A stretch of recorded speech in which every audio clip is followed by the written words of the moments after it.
Boa noite, que a bênção de Deus Pai, de Deus Filho e de Deus Espírito Santo seja contigo e com toda a tua família. Que Jesus Cristo esteja à nossa frente, na nossa retaguarda, à nossa direita e à nossa esquerda, e que o sangue de Jesus cubra a nossa vida, família e o Brasil, de norte a sul e de leste a oeste, e profetizamos no nome de Jesus avanço divino, encontros com Deus, alegria no Espírito Santo, céus abertos e justiça de Deus. Que toda perseguição, que toda maldade, que toda inveja, que toda contrariedade, que toda invocação maligna envolvendo o nome dessa pessoa, a sua casa, a sua família, que todo esse mal seja quebrado no poderoso nome de Jesus Cristo. E te pedimos, Pai, renova as nossas forças, fala conosco, nosso coração está aberto, nossos ouvidos estão atentos para a tua voz. Te amamos, Jesus, te amamos, doce Espírito Santo, e que a tua presença possa tocar em cada pessoa que entrar aqui nessa oração. Que nesse propósito da vida extraordinária, Pai, venhamos receber liberações do céu, venhamos ser tocados por Deus, que a mão poderosa do Senhor esteja sobre nós. E apresentamos diante de Ti, Senhor, apresentamos diante de Ti todos os pedidos de oração da vida extraordinária. Todas as áreas que estamos clamando, que estamos invocando o nome de Jesus, pedimos a tua bênção, pedimos o teu favor, que a tua mão de poder esteja, Senhor. Esteja aqui, Senhor, sobre cada pedido. Oramos por respostas, oramos por livramentos, oramos por cura, oramos por milagres, oramos por maravilhas do céu, no nome de Jesus. Também te peço, Pai, provisão especial para cada um dos teus filhos que está pedindo em favor das suas finanças, dos seus negócios, seus projetos, pessoas, Pai, que precisam de uma intervenção, que dívidas sejam quitadas, que o Senhor dê estratégias, que o Senhor dê ideias e que o Senhor movimente as coisas no nome de Jesus. Amém e amém. Deus te abençoe. Estamos apresentando todos os dias os nossos pedidos de oração. Vamos até domingo nesse propósito, clamando ao Senhor. Estamos em oração, estamos em jejum, e mesmo que você só esteja em oração, creia, o nosso Deus está operando. Há um trabalhar divino aqui em nome de Jesus. E eu quero liberar uma palavra sobre cada pessoa que possa estar sobrecarregada, sentindo um peso sobre seus ombros, dores de cabeça. Eu repreendo toda ação contrária à tua vida, toda ação contrária à tua casa, e eu declaro a vida de Deus. A vida de Deus, a unção do Espírito Santo, desatando jugos, quebrando fortalezas no nome de Jesus Cristo. Deus me deu uma palavra e eu quero compartilhar com você. Mas antes disso eu quero dar um testemunho do que Deus tem feito aqui. O Senhor Deus tem feito coisas maravilhosas e nós temos que testemunhar. Tem pessoas que não acreditam em milagres, tem pessoas que precisam ver para crer. E eu acho que a maioria de nós precisa ver para crer, certo? E eu creio que Deus dá sinais, Deus opera milagres para que nós possamos nos entregar a Ele, para que possamos crer nele. E olha o testemunho que eu recebi da Nara. Ela escreveu assim: a paz de Jesus, com gratidão compartilho uma das muitas bênçãos que recebi. O veredito favorável de um processo que havia sido negado injustamente há quase 10 anos. Agora, com os valores atualizados, ele foi deferido. Deus é bom e os ensinamentos que você compartilha têm produzido muitos frutos. Que o Senhor abençoe a você e a sua família. Agradeço de coração. Eu recebi também o testemunho da Maria. E ela escreveu assim: a paz do Senhor. Meu cunhado foi diagnosticado com câncer na garganta, do tipo mais agressivo. Entrei em oração por ele e compartilhava as orações com ele. Ele fez o tratamento, chegou a colocar sonda, porque não conseguia se alimentar pela boca. Hoje ele foi ao médico e recebeu a notícia de que está totalmente curado do câncer. Amanhã ele vai retirar a sonda, pois não vai precisar mais. Agradeço pelas orações, que Deus abençoe sua vida e sua família. Olha que tremendo. Hoje pela manhã eu dei testemunho de duas pessoas que foram curadas do câncer. E agora à noite, mais um testemunho para a glória de Deus. Jesus Cristo cura. Jesus Cristo opera milagres. A nossa fé está em Jesus, certo? A nossa fé está em Jesus. Eu não curo ninguém, mas Ele cura. Eu não tenho poder, mas Ele tem. Coloque a sua fé em Jesus Cristo. Ele tem o poder. Ele tem o poder. Ele tem o poder. Ele tem o poder. Glória a Deus. Estou num devocional. Estou lendo toda a Bíblia novamente. E hoje pela manhã eu estava meditando em Jó. E algo me chamou a atenção aqui que eu quero compartilhar com você. Preste muita atenção. O verso 8 diz: Perguntou ainda o Senhor a Satanás: Observaste o meu servo Jó? Porque ninguém há na terra semelhante a ele, homem íntegro e reto, temente a Deus e que se desvia do mal. Só vou parar aqui um pouquinho só para você entender. Olha o testemunho que Deus deu de Jó. Homem íntegro, não tem ninguém na terra igual a ele. Um homem temente a mim, um homem reto. E aqui me veio uma pergunta. O que Deus pensa de nós? O que Deus tem visto de mim e de você? Será que Deus tem visto integridade em nós? Será que Deus tem visto caráter? Será que Deus tem visto temor? Porque alguns de nós esquecemos que Deus está presente. Que Deus está presente no nosso cotidiano. Deus está presente quando você senta na mesa com a tua família. Deus está presente quando você está fazendo um negócio. Deus está presente quando você está no trânsito. Deus está presente quando você está sozinho com o seu celular na mão. Deus está presente quando você está sozinho na cama com o seu celular na mão. Deus está presente em todos os momentos. Ele sabe das suas conversas. Ele sabe das suas intenções. E eu sei que nenhum de nós aqui é perfeito. Eu não sou perfeito. Tenho muitas falhas. Você também não é. Todos nós temos falhas. Mas a pergunta é, o que Deus falaria de nós? Será que Deus daria um testemunho positivo de nós? Ou Deus daria um testemunho negativo? Porque aqui eu vejo Deus dando um testemunho positivo a respeito de um homem. Então eu creio que Deus vê todas as coisas, sabe todas as coisas e Ele conhece o que cada um está fazendo e Ele abençoa também. Não só, sabe, pela prática do bem, mas por aquilo que o homem está semeando aqui nessa terra. Agora, olha só o que está escrito no verso 9. Então respondeu Satanás ao Senhor: Porventura Jó debalde teme a Deus? Acaso não o cercaste com sebe, a ele, a sua casa e a tudo quanto tem? A obra de suas mãos abençoaste, e os seus bens se multiplicaram na terra? Vamos parar um pouquinho aqui, porque a gente pensa que só o homem é invejoso. Mas Satanás inveja o que Deus colocou nas tuas mãos. Essa é a verdade. Então, muito da inveja que os homens têm, na verdade, foi aprendido por aquele que inveja mais. Esse é um comportamento que foi influenciado. O espírito de inveja, porque é o que está em Satanás. Essa é uma maldade que está enraizada no inferno, a inveja do próximo, a inveja do seu semelhante. E o que me chama a atenção aqui nessa palavra é que Satanás sabia tudo o que Deus estava fazendo na vida de Jó. Porque aqui diz que Satanás via a proteção que Deus colocou em volta de Jó. Então, é bem como a Bíblia diz, os anjos do Senhor acampam-se ao redor daqueles que o temem. Não pense você que Satanás não sabe a proteção que Deus colocou na tua vida.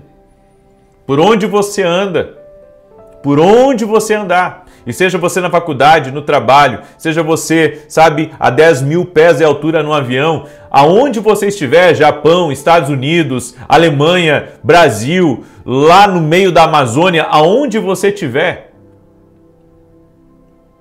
haverá uma proteção sobre você que teme a Deus. Aleluia! Haverá uma proteção. E a única maneira de atacar você é com a permissão de Deus. Você está protegido, você que teme o Senhor. Você que teme o Senhor. Então Satanás via a proteção que Deus havia colocado sobre a família de Jó. O inimigo, ele vê o que Deus colocou. Ele viu a prosperidade de Jó. Ele viu a influência de Jó. Ele viu todas as bênçãos que Deus havia dado na família de Jó. Então o inimigo, ele inveja a nossa família. Ele inveja nossos bens. Ele inveja a nossa influência.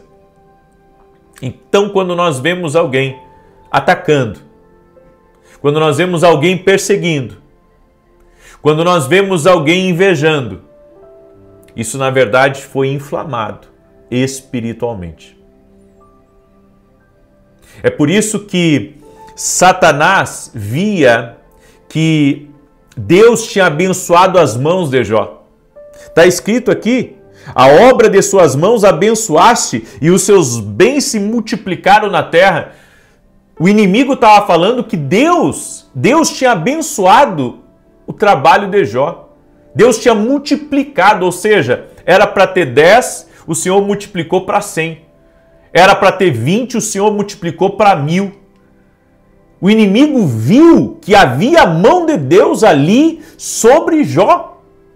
E você acha que ele não vai ver a mão de Deus sobre a tua vida? É por isso que a Bíblia fala: resistiu o diabo e ele fugirá de vós. Porque o inimigo vai tentar de alguma maneira tocar nas bênçãos que Deus colocou na nossa vida, nas bênçãos que Deus tem nos cercado. E a maneira de você estar guardado por Deus é temer o Senhor, é ser reto. Porque não basta você temer a Deus e ser uma pessoa injusta aqui nesse mundo. Não basta você dizer que ama Jesus, sabe? Mas faz as coisas erradas pelo outro lado. Então nós temos que entender isso, que o temor a Deus, o verdadeiro temor a Deus, também faz com que sejamos íntegros, faz com que sejamos corretos, faz com que sejamos honestos, faz com que sejamos verdadeiros, faz com que temamos a Deus verdadeiramente. Então, olha o que está escrito no verso 11. Estende, porém, a mão e toca-lhe em tudo quanto tens, e verás se não blasfema contra ti na tua face. O inimigo tocou nos bens, tocou nos filhos, tocou na influência, enfim, fez uma verdadeira destruição. Foi um rastro de quebradeira, de problema que veio para a vida de Jó. Porque Deus permitiu. O inimigo não se viu satisfeito com isso e disse a Deus: toca na saúde dele, toca no corpo físico dele, para ver se ele não vai amaldiçoar, se ele não vai negar, se ele não vai recuar. E a Bíblia diz que o inimigo feriu a Jó. E o corpo dele foi tomado de feridas. O corpo de Jó foi tomado por feridas a ponto de ele pegar pedaços de cacos e pedaços de pedra, raspas de pedra, e coçar as suas feridas. Terrível. Então a gente pensa assim: não, o inimigo não toca na saúde. Não, o inimigo não toca no corpo. Mas tocou em Jó. O que eu quero dizer com isso? Por que Jesus me ensinou a vigiar e orar? Por que Jesus me ensinou a vigiar e orar? Jesus me ensinou a vigiar e orar para que o inimigo já não tenha essas entradas na minha vida. Daí você diz assim: não, mas se Deus permitiu com Jó, Deus pode permitir em relação a nós. Você sabe que Jó tinha um pequenininho problema aí. O problema é que Jó, ele estava sendo assediado pelo medo. Isso é para outra conversa, é para outro dia. Mas o medo deu a legalidade para que o inimigo tocasse na vida de Jó. Aí as pessoas podem dizer que não, mas a Bíblia diz que ele fazia sacrifício porque ele tinha receio de que algo ruim acontecesse com os filhos. Eu não sei o que acontecia nessas festas aí, mas é o que a Bíblia diz. Então eu quero que você entenda o seguinte: Jesus me ensinou a vigiar e orar sempre. Eu creio que Deus pode dar o livramento. Eu não estou dizendo que o inimigo ele não vai tentar atacar mesmo você vigiando e orando. Não, Jesus era perfeito e vigiava e orava, e o inimigo foi lá no deserto tentar ele. Então o inimigo tenta. Mas ele não tem o poder de prevalecer sobre a tua vida se você se manter em Deus. E se algo acontecer com você, a permissão é de Deus, como eu disse. A minha parte e a sua parte, a nossa responsabilidade é proteger as nossas bênçãos, proteger nossa família, proteger nossos filhos, proteger nosso ministério, proteger a empresa que Deus te deu, proteger, sabe, os teus dons, proteger os teus talentos, proteger os teus recursos financeiros, proteger a tua saúde. Então, a mim e a você cabe vigiar e orar. Vigiar e orar. Para que o inimigo não tenha acesso na nossa vida, para que o inimigo não tenha nenhum tipo de liberdade para agir na nossa vida. Eu deixo essa palavra no teu coração. Eu sei que essa foi uma palavra profética e isso me chamou a atenção no meu devocional. Nós não podemos deixar o inimigo tocar nas nossas bênçãos, e sempre que nós vemos que ele está tocando em alguma das nossas bênçãos, nós temos que ir para a presença de Deus para corrigir alguma coisa que está errado e ao mesmo tempo orar e repreender. Amém? Eu deixo essa mensagem ao teu coração. Eu sei que essa foi uma mensagem de Deus para você. Não deixe o inimigo tocar nas tuas bênçãos. Amém? Glória a Deus. Escreve aqui nos comentários: não deixarei o inimigo tocar nas minhas bênçãos. Glória a Deus. Amém? Eu quero declarar o Salmo 91 e é isso que nós estamos fazendo aqui. Nós estamos vigiando e orando. Você que vem orar comigo às 6 da manhã, às 18 horas, você está fazendo isso? Você está vigiando e orando? É isso que você está fazendo aqui. Você está vigiando e orando. Amém? Quero dar dois recados. Primeiro, que amanhã começa a nossa escola profética. Vai ser maravilhoso, vai ser incrível. Começa amanhã à noite. Você que é aluno da academia aqui no Global, você vai poder assistir quase que tudo, não tudo, mas quase que tudo. Certo? Será sexta e sábado. Vamos transmitir ao vivo dentro da academia aqui no Global. E se você não é nosso aluno, vem se tornar nosso aluno na academia. É só você ir até o meu site e se tornar nosso aluno, www.vinicius07.com.br. E o meu segundo anúncio é que domingo, tá? Nesse domingo, nós vamos fazer um culto especial. Eu vou liberar 7 declarações proféticas de fé, de vida, de paz sobre a tua casa e sobre a tua família. No final da reunião, certo? Eu vou fazer isso tanto presencialmente quanto online, mas se você puder estar no presencial, eu creio que vai ser uma grande bênção. O endereço da igreja é Avenida Aruanã, número 120, Alphaville, Barueri, São Paulo. Você é nosso convidado, tá bom? Muito bem. Salmo 91, então. Deixa eu declarar aqui. Enquanto eu declaro, você compartilha com 10, com 20, com quantos você puder essa oração, em nome de Jesus. Diz assim o Salmos 91, e envia para alguém que está enfermo essa oração, próximo de você. Faça uma coisa boa. Compartilhe essa oração para alguém. Aquele que habita no esconderijo do Altíssimo, a sombra do Onipotente descansará. Direi do Senhor, Ele é meu Deus, o meu refúgio, a minha fortaleza, e nele confiarei. Porque Ele te livrará do laço do passarinheiro e da peste perniciosa. Ele te cobrirá com as suas penas, e debaixo das suas asas te confiarás. A sua verdade será o teu escudo e broquel. Não terás medo do terror de noite, nem da seta que voa de dia, nem da peste que anda na escuridão, nem da mortandade que assola ao meio-dia. 1000 cairão ao teu lado, 10.000 à tua direita, mas não chegará a ti. Somente com os teus olhos contemplarás e verás a recompensa dos ímpios. Porque tu, ó Senhor, és o meu refúgio, no Altíssimo fizeste a tua habitação. Nenhum mal te sucederá, nem praga alguma chegará à tua tenda, porque aos seus anjos dará ordem a teu respeito, para te guardar em todos os teus caminhos. Eles se sustentarão nas suas mãos, para que não tropeces com teu pé em pedra alguma. Pisarás sobre o leão e a cobra, calcarás aos pés o leão jovem e a serpente. Porquanto tão encarecidamente me amou, também eu o livrarei. Pô-lo-ei em retiro alto, porque conheceu o meu nome. Ele me invocará, e eu lhe responderei. Estarei com ele na angústia, dela o retirarei e o glorificarei. Fartá-lo-ei com longura de dias, e lhe mostrarei a minha salvação. Nós vamos orar agora.